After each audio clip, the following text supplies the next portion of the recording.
فتنہ کے دور کے اندر پہنچ چکے ہیں اور کئی دہائیوں سے دجالی تنظیمیں اپنی فلمز کے اندر مسلسل انسانوں کو مشینوں کے ذریعے خود پیدا کرنے کی جو پریڈکشن کر رہی تھی وہ آج حقیقت بن چکی ہے، کیونکہ ایک یمنی سائنس کمیونیکیٹر ہاشم الغالی جو کہ پاکستان کی پشاور یونیورسٹی سے بھی پڑھ چکا ہے، اس نے جرمنی کے اندر ایکٹیو لائف کمپنی کے نام سے ایک آرٹیفیشل ووم یعنی ماں کی مصنوعی کوکھ کو انٹروڈیوس کروایا ہے، جس میں ماں باپ اپنے بچوں کو 9 مہینے رکھ کر نہ صرف پیدا کروا سکتے ہیں بلکہ انہیں اپنی مرضی سے ڈیزائن بھی کروا سکتے ہیں، جسے ایلیٹ پیکج کہا گیا ہے۔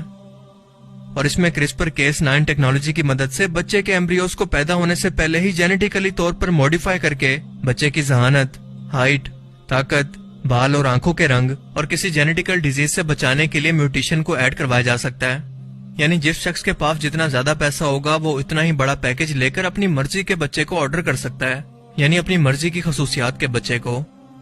اور اس جگہ پر ایک وقت کے اندر 30,000 بچوں کو رکھ کر پیدا کروایا جا سکتا ہے، جس کے اندر 50 سال کی ریسرچ شامل ہے۔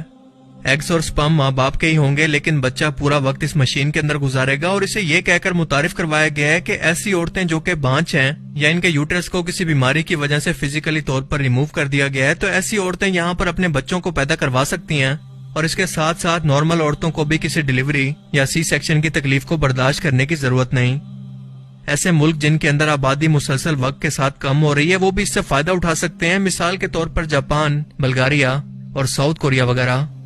اس لیب کے ہر ایک پارٹ کو ماں کی یوٹرس کی طرح ڈپلیکیٹ کیا گیا ہے، اور آرٹیفیشل انٹیلیجنس اور مشینز پورا ٹائم اس بچے کی ایکٹیویٹی کو مانیٹر کرتی رہتی ہیں، اور ہر ایک لمحے کی رپورٹ ماں باپ کو ریئل ٹائم اور ویڈیوز کی صورت میں بھیجتی رہتی ہیں۔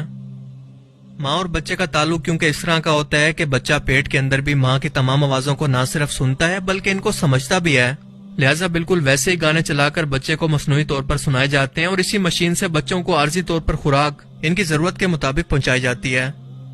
سائنٹسٹ اس سے پہلے بھی جانوروں کے بچوں پر یہ تجربات کر رہے تھے، کیونکہ کینیڈین ریسرچ انسٹی ٹیوٹ نے بایو بیگ کے اندر نیچرل فلوئڈ کو رکھ کر بھیڑ کے بچے کو پیدا کروایا، اس کے اندر کامیاب رہے، لیکن انسانوں کا معاملہ ذرا ڈیفرنٹ ہے۔ بچہ وہ سب کچھ سیکھتا ہے جو کہ ماں اپنے حمل کے دوران کرتی ہے، اور اس کی ڈپلیکیٹ بنانا ممکن نہیں۔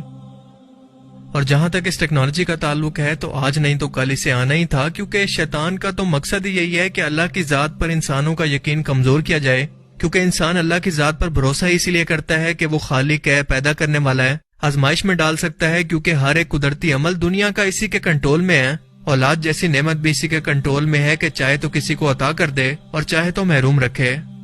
لیکن جب انسان قدرت کے ان معاملات کے اندر مداخلت کرتا ہے تو وہ تب دراصل اللہ تعالیٰ کی ذات کو چیلنج کر رہا ہوتا ہے کہ ہمیں اس خدا کی کوئی ضرورت نہیں، کیونکہ یہ سب کام تو ہم انسان خود بھی کر سکتے ہیں، جبکہ اصل میں انسان ان مشینوں کے محتاج ہیں، اسی پر بھروسہ